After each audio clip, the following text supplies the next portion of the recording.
Vous écoutez La Voix de l'Espérance, une émission qui vous apporte paix, joie, confiance et espérance.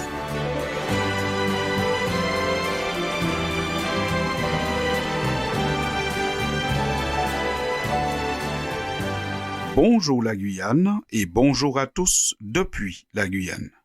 Connaître et naître, tel pourrait être le slogan qu'on pourrait adopter en cette veille de rentrée scolaire.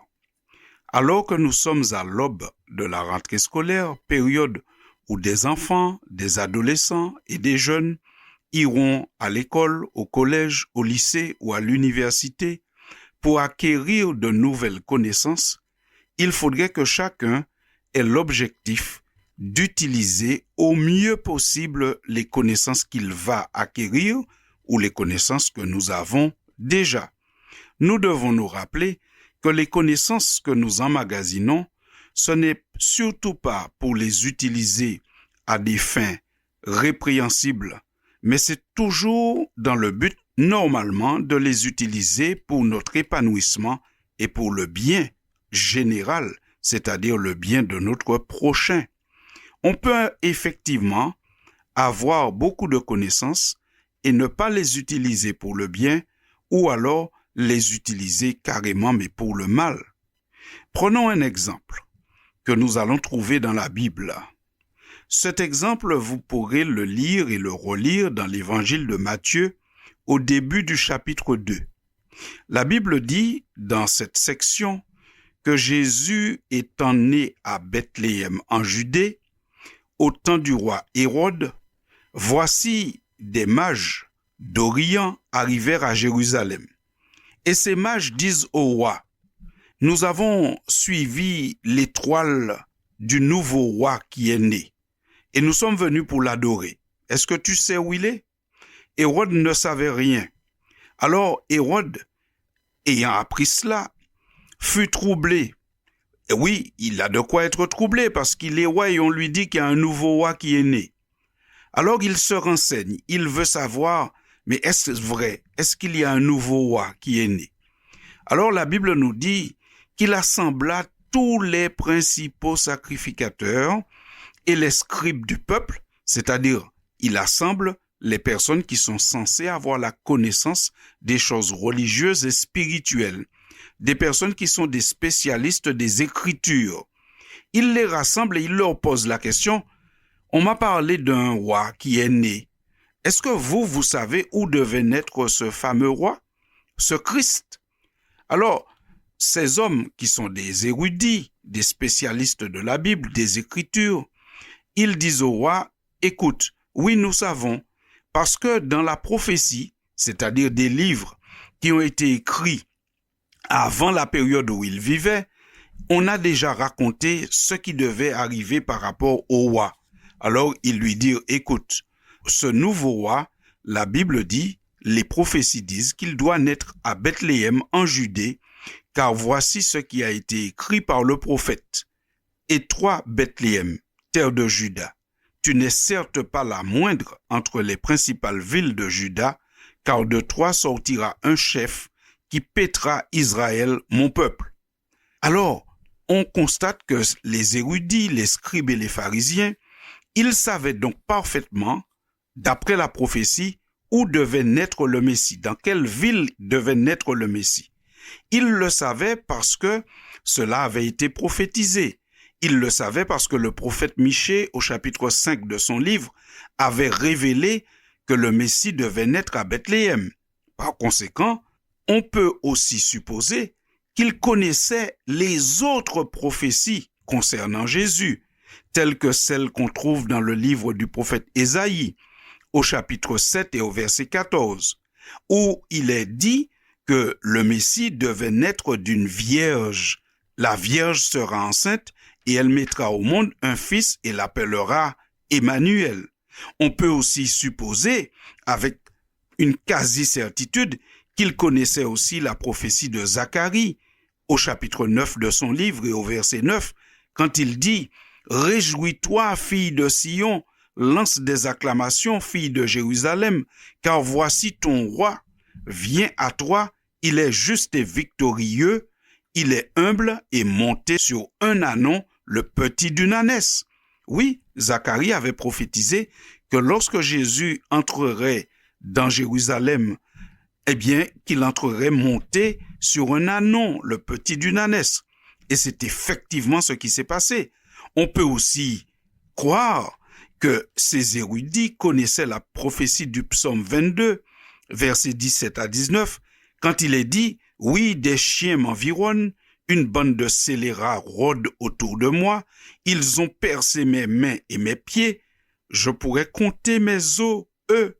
Ils observent, ils me regardent, ils se partagent mes vêtements, ils tirent au sort mon habit. » Fin de citation. Toutes ces prophéties, on peut imaginer que les érudits les connaissaient puisqu'ils connaissaient celle de Malachie, forcément, ils connaissaient les autres prophéties qui annonçaient le Christ. Ils avaient donc de la connaissance. Mais qu'ont-ils fait de cette connaissance? Toutes ces prophéties qu'ils connaissaient se sont réalisées à la lettre devant eux. Aussi bien la ville de naissance de Jésus, la personne qui lui a donné naissance, la manière dont il est entré à Jérusalem, ensuite, quand il est mort, comment on s'est séparé son vêtement, tout a été prophétisé et tout s'est réalisé. Il y a des gens qui connaissaient tout cela. Mais ces connaissances ne les ont pas emmenés à une nouvelle naissance. C'est-à-dire, ils connaissaient tout, mais ils n'en ont rien fait de bon. Ce n'est pas pour autant qu'ils ont reconnu Jésus comme le Messie, qu'ils l'ont acclamé, accepté, qu'ils ont fait alliance avec lui.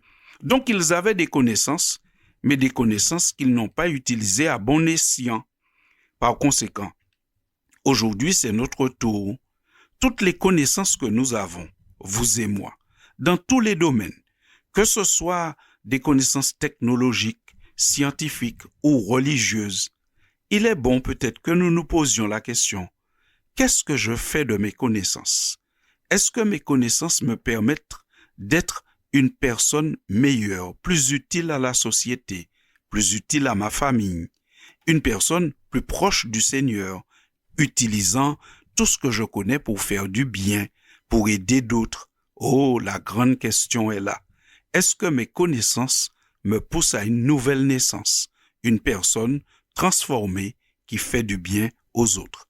En tout cas, en cette veille de rentrée scolaire, alors que nous posons cette question, nous souhaitons que tous nos enfants, nos ados, nos jeunes, tous puissent véritablement acquérir beaucoup de nouvelles connaissances.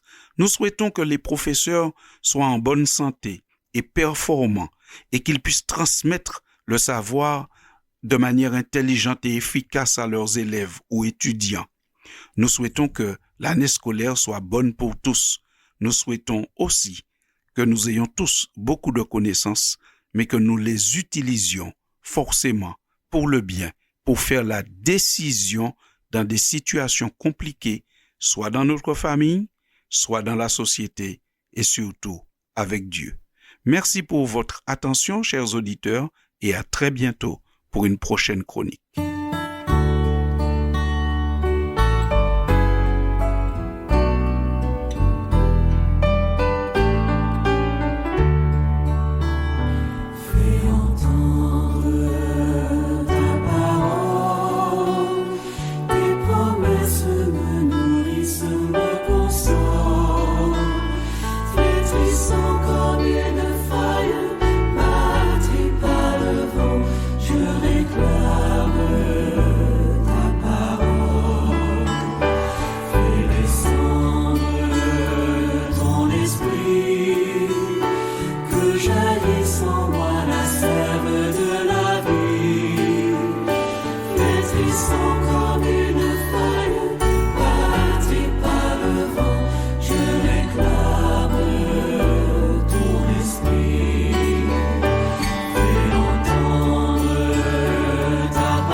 C'était La Voix de l'Espérance, une émission préparée par l'Église adventiste du 7e jour.